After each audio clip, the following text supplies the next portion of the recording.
আসসালামু আলাইকুম everyone. So আমার অনেক অনেক অনেক ইচ্ছে ছিল যে আমি এই বইটার রিভিউ দিব। বইটার নাম হচ্ছে the Israeli lobby and US foreign policy.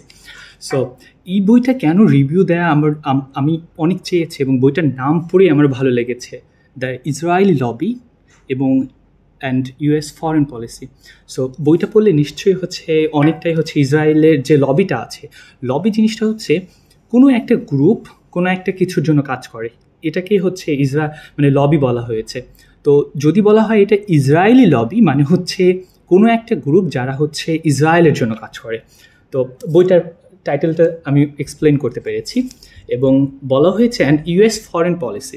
Foreign policy কোনো একটা দেশের অন্য দেশের সাথে কেমন সম্পর্ক হবে এটা নিয়ে যে কাজটা করা হয় ওটাকেই ফরেন পলিসি বলা হয়। তো ইউএস ফরেন পলিসি বলতে ইউএস পৃথিবীর অন্য দেশের সাথে কেমন ডিল করে, এই পুরা জিনিসটাকে ইউএস ফরেন পলিসি বলা হচ্ছে। সো এই বইটা কেন আমার কাছে মনে হয়েছে যে আমি রিভিউ দেই কিংবা ইন্টারেস্টিং লাগে, কারণ বইটা প্রায় 400 পেজের মতো, মানে ভালো অনেক, এবং লেখাগুলো অনেক ছোট ছোট। সো আমি যদি রিভিউ দেই তাহলে যদি আপনি খুব কম সময় পান যে বইটা পড়ার সুযোগ হচ্ছে না, তখন আমি রিভিউটা শুনে আপনি বুঝতে পারবেন আসলে কি বলা হয়েছে।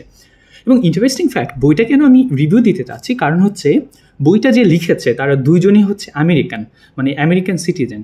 সো জন এবং স্টিফেন, এবং মজার বিষয় দুইজনই ইউনিভার্সিটি অফ শিকাগোর একজন ভালো প্রফেসর, যে ইন্টারন্যাশনাল এসব নিয়ে কাজ করে। সো এবং তারা দুইজনই কিন্তু একজন স্কলার। তো যেটা প্রথমে এইটা আর্টিকেল হিসাবে পাবলিশ হয়, একটা রিসার্চ আর্টিকেল টাইপে থাকে, পরে তারা বইটা পাবলিশ করে, যেহেতু ওইটা অনেক ভালো একটা আর্টিকেল হয়, এরপরে এটা বই আকারে পাবলিশড হয়। তো এখন বলি যে বইটা কেন গুরুত্বপূর্ণ। ধরেন আমি বাংলাদেশের নাগরিক, আমি যদি বাংলাদেশ সম্পর্কে বলি যে বাংলাদেশের বাংলাদেশের ফরেন পলিসি এইভাবে কাজ করে এবং বাংলাদেশকে এই দেশগুলো ডমিনেট করতে চায়, তাহলে আমার কথা নিশ্চয়ই বিশ্বাস করবেন। সো এই বইটাতে বইটিতে কি বলা হয়েছে। প্রথমেই বইটাতে সব থেকে গুরুত্বপূর্ণ একটা পয়েন্ট নিয়ে কথা বলা হয়েছে, সেটা AIPAC, AIPAC। এটার full form American Israel public affairs committee, সেটা AIPAC, AIPAC। সো AIPAC যেটা করে সেটা ওরা একটা লবি, যারা প্রো ইসরায়েল লবি, যারা কিছুটা ইসরায়েলপন্থী। সো ইউনাইটেড নেশন ইউএসএ এরকম কিছু মানুষ আছে যারা অনেক ধনী মানুষ, এবং তারা একটা কমিটি করে, যেটা হেডকোয়ার্টারেও ইউএসএ কমিটিটার। তো তারা জুয়েশ, কমিটির বেশিরভাগ মানুষই জুইশ, এবং তারা ইসরায়েলের পক্ষ নিয়ে কাজ করে। তো ধরেন এই কমিটির তাহলে মূল লক্ষ্য কি, আপনি যদি ধরেন আপনাকে কখন সে সমর্থন করবে, আপনি যদি ইসরায়েলকে নিয়ে কাজ করতে চান তাহলে এই AIPAC কমিটি আপনাকে সমর্থন করবেন। তো এখানে ইউএসএ দুইটা বড় পার্টি আছে, একটা ডেমোক্রেট পার্টি আর একটা রিপাবলিক পার্টি। সো এখান থেকে অনেকেই নির্বাচনে দাঁড়ায়। সো আপনি যদি ধরেন কেউ যদি XYZ পার্সন যদি ইসরায়েলকে সমর্থন করে নির্বাচিত হওয়ার পর, ধরেন প্রেসিডেন্ট হওয়ার পর সে যদি ইসরায়েলকে সমর্থন করে, তাহলেই AIPAC আগায় আসে যে হ্যাঁ, আমরা তোমার নির্বাচনে প্রচারে যত খরচ হবে আমরা তোমাকে সমর্থন করছি। সো কেউ যদি টাকা দেয় তাহলে আপনি নিশ্চয়ই সে যেটা মানে করতে বলবে, কিংবা তার প্রতি আমরা বায়াস থাকি, কিংবা X person Y person Z person bias থাকবে। তো এইখানে লেখক বলছে যে AIPAC এই ইউএস নির্বাচনে কে জয়লাভ করবে এবং সে ইসরায়েলকে সাপোর্ট করছে কিনা, এটার উপর একটা বড় ভূমিকা রাখে AIPAC সংস্থাটি। সো এখানে লেখক বলছে যে ইউএসের পলিটিক্স, ইউএসের রাজনীতি যতটা না ইউএস কন্ট্রোল করে, এর থেকে বেশি কন্ট্রোল করা ইসরায়েল, কিংবা ইসরায়েলে যে লবিগুলো আছে, সংস্থাগুলো আছে, লাইক AIPAC-এর মতো সংস্থা। তো এখানে যেটা হয় যে উনি আরও কয়েকটা জিনিস দেখায়, যে উনি বলার চেষ্টা করে যে এই যে ইউএস 2003 সালে ইউএসএ এবং ইরাকের মধ্যে একটা যুদ্ধ হয়, যেইটাই সে দেখানোর চেষ্টা করে যে আসলে কতটা ইউএস এর লাভ হয়েছে নাকি ইসরায়েলের লাভ হয়েছে, কারণ আসলে এই যুদ্ধটা সে বোঝানোর চেষ্টা করে আসলে ইউএস ভার্সেস ইরাক ছিল না, আসলে যুদ্ধটা হচ্ছে ইসরায়েল ভার্সেস ইউএস ছিল। এইটা সে সরাসরি বলে নাই, বাট কথা বলার মাধ্যমে বোঝানোর চেষ্টা করেছে। এখন আসি যে হচ্ছে উনি যেটা বলার চেষ্টা করছে যে এতে কিন্তু ইউএস এর ভাবমূর্তি পৃথিবীতে ক্ষুণ্ণ হবে, রাইট? এবং আমরা যেটা দেখি যে আসলে এই যে জিনিসটা আসলে ওভাবে না, কিন্তু জিনিসটা হচ্ছে বলা যায় যে মানে ইউএস এর পলিটিক্স কীভাবে চলবে এটা আসলে অনেকটা কন্ট্রোল করে হচ্ছে ইসরায়েল কিংবা ইসরায়েল গভর্নমেন্ট। এবং ওই যে আরেকটা কারণ হচ্ছে এই যে ইসরায়েলে যারা আছে তাদের একটা এই যে তাদের সমর্থন করে আবার ইউএস এর একটা গ্রুপ। সো ধরেন কেউ যদি রিপাবলিক কিংবা হচ্ছে ডেমোক্রেট থেকে দাঁড়ায় এবং সে যদি ইসরায়েলকে সাপোর্ট করে, তাহলে হচ্ছে অ্যাপেক যে লবিটা আছে ওদের অনেক টাকা, অনেক বিলিয়ন অফ টাকা। সো তাকে হচ্ছে তারা টাকা দিয়ে সহযোগিতা করবে। সো ধরেন এই যে ডোনাল্ড ট্রাম্প যে নির্বাচন করেছে, ধরেন তারাও তাকে সাহায্য করছে, কারণ ডোনাল্ড ট্রাম্প যদি কারণ হচ্ছে তারা জানে সে যদি প্রেসিডেন্ট হয় তাহলে সে ইসরায়েলকে সাপোর্ট করবে। এভাবে আসলে কাজ করে। এবং আরেকটা জিনিস হচ্ছে ইউএসও কেন, ইউএস ফরেন পলিসি কিংবা ইউএসের গভর্নমেন্ট কিংবা হোয়াইট হাউস কেন হচ্ছে এই মিডল ইস্টে কন্ট্রোল করতে চায়, কারণ হচ্ছে দেখেন মিডল ইস্ট কিন্তু অনেক শক্তিশালী। কারণ হচ্ছে দেখেন একটা জিনিস, পৃথিবী তেল ছাড়া চলতে পারে না, কিংবা ইউএস বলেন, ইউকে বলেন, ইউরোপ বলেন, এটা অনেকটাই হচ্ছে তেলের উপর নির্ভরশীল, কিংবা পুরো পৃথিবী এখনও অনেক অংশে তেলের উপর নির্ভরশীল। সো ইউএসএ যদি হচ্ছে মিডল ইস্টে একটা ডোমিনেট করতে পারে, একটা কন্ট্রোল করতে পারে, তাহলে তাদের এই নিশ্চয়তাটা থাকে যে হচ্ছে তারা সব সময়ের জন্য তেল সরবরাহ পাবে। এবং ধরেন ইসরায়েলে যদি ইসরায়েল এবং ইউএসের মধ্যে যদি একটা ভালো কানেকশন থাকে, তাহলে মিডল ইস্টটাকে কিন্তু ইউএস কন্ট্রোল করতে পারছে। এখন ইউনাইটেড নেশন কেন ইসরায়েলকে হেল্প করবে, কারণ হচ্ছে এটা হচ্ছে অনেকটা বলা যায় ফ্রেন্ড উইথ বেনিফিটের মতো আর কি, যে ইসরায়েলও হচ্ছে ডেটা দিয়ে হচ্ছে ইউএসকে সাপোর্ট করে মিডল ইস্টের ডেটা দিয়ে, এবং কিংবা ওখানকার আপডেট, ওখানকার খবরাখবর দিয়ে, এবং ইউএসএ হচ্ছে আবার ইসরায়েলকে সাপোর্ট করে। এবং দেখা যায় ইসরায়েলও হচ্ছে ওদের কি বলে বিজ্ঞান চর্চা অনেক উন্নত, এবং ইউএসএরও অনেক উন্নত। তো এরা হচ্ছে মানে জিনিসটা হচ্ছে বোথ সাইড উইন একটা ওরা রোল প্লে করতে চায়। এই জন্যই হচ্ছে ইসরায়েলকে ইউনাইটেড নেশন ইউএসএ এত সাপোর্ট করে, কিংবা ইউএসএর গভর্নমেন্ট এত সাপোর্ট করে। কিন্তু আবার আপনি যদি একটু ডিপলি চিন্তা করেন, এই যে ইউএসের পলিটিক্স কি হবে, ইউএস নির্বাচনে কে জয় করবে এবং সে ইসরায়েলকে সাপোর্ট করছে কিনা, এইটা আবার হচ্ছে এরকম যারা প্রো ইসরায়েল লবি আছে, মানে যারা হচ্ছে ইসরায়েল মানে এরকম থাকে না যে কয়েকটা গোষ্ঠী যারা হচ্ছে এই একটা জিনিসকে সমর্থন করে। তো তারা যেহেতু জুস, সো তারা চায় যে হচ্ছে ওই যে কি বলে ইসরায়েলের ওই জায়গাটা হচ্ছে তার তেমনিতেই বলে যে হচ্ছে ওইটা নাকি ইসরায়েলের আর কি ভূমি ছিল। সো এই যে এই বিষয়টা হচ্ছে ওই যে অ্যাপেক নামে যে লবিটা আছে, তারা হচ্ছে ওই ডোমিনেট ফ্যাক্টরটা কাজ করে ওখানটায়। এবং আপনি ধরেন যে হচ্ছে আরেকটা জিনিস যে হচ্ছে এবং ইরান এবং হচ্ছে ইউএসের মধ্যে কিন্তু একটা কনফ্লিক্ট থাকে সবসময়, কারণ হচ্ছে ইউএস চায় না যে অন্য কোনো দেশ নিউক্লিয়ার শক্তিতে কিংবা নিউক্লিয়ার ওয়েপন্সে হচ্ছে আগায় থাকুক।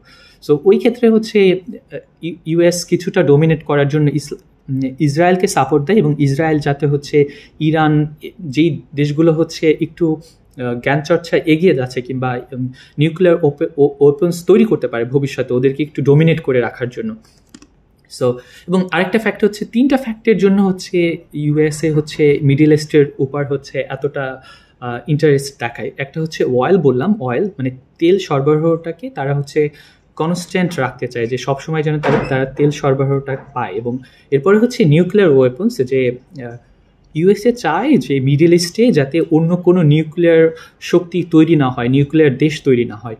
আরেকটা হচ্ছে ওরা একটা কথা বলার চেষ্টা করে যে মিডল ইস্টে টেররিস্ট আছে অনেক, বাট এইটা আদৌ কতটা আছে এটা আসলে আরও মানে আরও কি বলে এটার যদি প্রমাণ করতে চায় আরও অনেক কিছু দরকার আছে, যেটা আসলে পর্যাপ্ত প্রমাণ আছে কি না সেটাও মানে এখনও কোশ্চেনেবল। সো এই কয়েকটা জিনিস, এবং ওই লেখক দুজন এটাও হচ্ছে বোঝানোর চেষ্টা করেছে যে ইউএসএ যদি এভাবে হচ্ছে ইসরায়েল লবির পক্ষ নিয়ে কিংবা হচ্ছে ইসরায়েলপন্থী হয়ে যদি কাজ করতে চায় পৃথিবীতে, তাহলে কিন্তু তাদের সমর্থন মিডল ইস্টে কিংবা এরকম অন্যান্য দেশের সাথে হচ্ছে কিছুটা হচ্ছে সম্পর্কটা অনেক দূরত্ব অনেক বেড়ে যাবে, এবং অন্যান্য দেশ কিন্তু ইউএসকে এই থেকে ইউএস অন্যান্য দেশের সমর্থন হারাবে। এবং এখন দেখেন, এখন কিন্তু পৃথিবী পুরোটা ডলারের নাই, যে এখন শুধু ডলারই কন্ট্রোল করে পৃথিবীটাকে, এটা অনেক অংশ কমে এসেছে। তো ওই লেখক ওই বিষয়টাও বলছে যে ইউএস যদি এভাবে কোনো একটা লবির হয়ে কাজ করে কিংবা কোনো একটা দেশের হয়ে কাজ করে, তাহলে কিন্তু ইউএসের যে সমর্থন আছে পুরো পৃথিবীতে, এটা কিন্তু আস্তে আস্তে হারাতে থাকবে। এবং উনি ওই তিনটা জিনিস নিয়ে বলার চেষ্টা করছে যে এই তিনটা জিনিসের জন্য হচ্ছে ইউএস এখনও হচ্ছে মিডল ইস্টে কিছুটা ইন্টারেস্ট মিডল ইস্টের প্রতি। একটা হচ্ছে নিউক্লিয়ার ওয়েপন্স যাতে কন্ট্রোল করতে পারে তারা, এবং অয়েলের বিষয়টা। এবং উনি কিন্তু এটা বলছে যে যদি আপনি দেখেন এভাবে কন্ট্রোল করতে ডোমিনেট করতে চান এবং ইসরায়েলের পক্ষ নিয়ে সবসময় হচ্ছে কথা বলেন, তাহলে কিন্তু এই যে তেলের যে হচ্ছে স্বাভাবিক একটা ডিস্ট্রিবিউশন প্রক্রিয়া, ওইটাও হচ্ছে এটা হচ্ছে ব্যাঘাত করতে পারে। এবং ওই যে কি বলে আরেকটা হচ্ছে টেররিস্ট আছে মিডল ইস্টে, এইটা নিয়েও হচ্ছে তারা এই তিনটা জিনিস এই লেখক এনেছে এই বইটার মধ্যে। এবং আরেকটা জিনিস হচ্ছে লেখক স্পষ্ট করেছে, সেটা হচ্ছে এভাবে যদি করতে থাকে কোনো একটা পক্ষ নিয়ে বলে, তাহলে তো ইউএসের সমর্থন হারাবেন। তো আমি এই বইটা পড়ে যেটা বুঝতে পারলাম যে হচ্ছে আসলে উনি অনেক ভালো ভালো পয়েন্টগুলো হচ্ছে বলার চেষ্টা করেছে। এবং এই বইটা নিয়ে হচ্ছে যখন বইটা পাবলিশ হয় তখন পুরো ইউএসের রাজনীতিতে হচ্ছে বলা যায় নাড়াচাড়া দিয়ে উঠেছিল। সো এই জন্য আমি বইটা পড়লাম, এবং বইটা উনিটা অনেকটা মডারেটভাবে উনি লেখার চেষ্টা করেছে। এবং বুঝতেই পারছেন যে ইউএসএ বসে ইউএসএর নাগরিক হিসাবে সে হচ্ছে একটা নিউট্রাল মতামত দেওয়ার চেষ্টা করেছে তারা দুইজন। এটা তাদের জন্য হয়তো অনেক কঠিন ছিল, এবং তারা অনেক সমর্থনও হারাইছে এর জন্য। সো এটাই ছিল এই পুরো বইয়ের রিভিউ। এবং এই জিনিসটা আপনি এখন বুঝতে হবে ইউএসএর, যে হচ্ছে এখন কিন্তু চাইলে তারা ইসরায়েলকে যদি এভাবে তারা সমর্থন করে, তাহলে কিন্তু তাদের পৃথিবীর সমর্থন হারাতে হবে। এবং আপনি দেখবেন যে কি বলে ইউএসের ফরেন পলিসি ইসরায়েলের জন্য যেরকম ফরেন পলিসি আমি আমার দেশ বাদে অন্যান্য দেশের সাথে কেমন সম্পর্ক হবে, এটাকেই বলা হয় ফরেন পলিসি। সো ইউএসের ফরেন পলিসি ইসরায়েলের জন্য একটা এবং অন্যান্য দেশের জন্য আর একটা। কারণ হচ্ছে অনেকটা এরকম যে তুমি ইসরায়েল যদি কি বলে ইন্টারন্যাশনাল লও ব্রেক করে, তাহলেও কিন্তু হচ্ছে ইউএস খুব বেশি এটা নিয়ে কথা বলে না। কারণ ইসরায়েলের ক্ষেত্রে তাদের ফরেন পলিসি এভাবে কাজ করে, তোমরা যা করো আমরা তোমাদের পক্ষে আছি। এবং অন্যান্য দেশের ক্ষেত্রে হচ্ছে তারা বলে তোমরা মানবাধিকার লঙ্ঘন করছো, এই করছো। সো লেখক এই বিষয়টা আনছে, যদি এরকম আলাদা আলাদা দেশের জন্য কিংবা এরকম একটা দেশের জন্য ইউএসের ফরেন পলিসি একটু আলাদাভাবে কাজ করে, তাহলে একটা দিন আসবে যখন ইউএস তার সমর্থন হারাবে আর কি। সো এই জন্য আমার বইটা খুবই ভালো লেগেছে, এবং একটু নিউট্রাল বইটা। এবং বুঝতেই পারছেন যে বইটা হচ্ছে তাদের দেশের দুজন নাগরিক লিখেছেন, এবং তারা এই বিষয়গুলো তুলে এনেছেন। সো আমরা যেহেতু আমরা উপরের লেভেলে কথা বলি, বাট আমাদের একটু গভীরে যেতে হবে আসলে। তো আমার মনে হয়েছে এপেক নিয়ে এখন আমাদের কথা বলা উচিত, যে আসলে এরা সমর্থন করছে, এবং এভাবে এভাবে একটা লবি কিংবা হচ্ছে একটা গ্রুপ, একটা কমিটি চাইলেই হচ্ছে এভাবে কি বলে আর কি মানবাধিকার লঙ্ঘন করবে। কিংবা এই যে আপনি যখন এরকম একটা কাজে সমর্থন করছেন, তখন কিন্তু আপনার কমিটিও মানব অধিকার লঙ্ঘন করছে। সো আসলে আমরা যেটা দেখি যে ইউএস ইসরায়েলকে সাপোর্ট করে এরকম না, অনেকাংশে ইসরায়েল গভর্নমেন্ট ইউএস গভর্নমেন্টকে হচ্ছে ডোমিনেট করতেছে, কিংবা ইউএস গভর্নমেন্টে কী হবে এটা অনেক অংশে কন্ট্রোল করতেছে ইসরায়েল গভর্নমেন্ট। এটা কিন্তু একটু ডিপের কথা। এবং এই যে ইসরায়েলি লবিগুলো, প্রো ইসরায়েল লবি, হচ্ছে ইউএসের কিছু গ্রুপ আছে যারা অনেক শক্তিশালী, অনেক টাকার, তো তারা হচ্ছে এটা কন্ট্রোল করে যে ইসরায়েলকে সমর্থন করা হবেই, করতে হবেই। সো বুঝতেই পারছেন। সো এভাবে আসলে কাজ করে পুরো বিষয়টা। এবং এখন মনে হয় যুদ্ধবিরতি হচ্ছে, তো আমি চাই যে পৃথিবীর সবাই, আপনারা সবাই সমর্থন করেন এবং এই যে প্যালেস্তাইনের পক্ষে কথা বলেন এবং এই যে অন্যায়কে অন্যায় বলেন, কিংবা এপেক কিংবা ইসরায়েলি লবিগুলো যে তারা অন্যায় করছে এটা নিয়েও কথা বলেন। এবং ইউএসের একটা সময় এসেছে যে নিরপেক্ষ থাকা, এবং ইউএস কিংবা হোয়াইট হাউস যদি এভাবে কোনো একটা লবি তাদের ডমিনেট করে, কিংবা কোনো একটা অন্য দেশ গভর্নমেন্ট ডমিনেট করে কিংবা কন্ট্রোল করে, তাহলে মনে হয় ইউএসের যে নিজস্ব সক্রিয়তা ছিল এটাও হারাতে হবে। সো এটাই ছিল এই পুরা বইয়ের রিভিউটা, এবং আমার খুবই ভালো লেগেছে বইটা পড়ে। তো যেহেতু অনেক বড় একটা বই এবং ছোট ছোট লেখা, তো আপনাদের সময়টাও কিছুটা বাঁচবে যদি আপনি চান শুধুমাত্র রিভিউ দেখে বোঝা। তো আমার মনে হচ্ছে এটাই বলেছিল এই পুরো বইটাতে, মানে এটাই ছিল আসলে ডিপ কথা।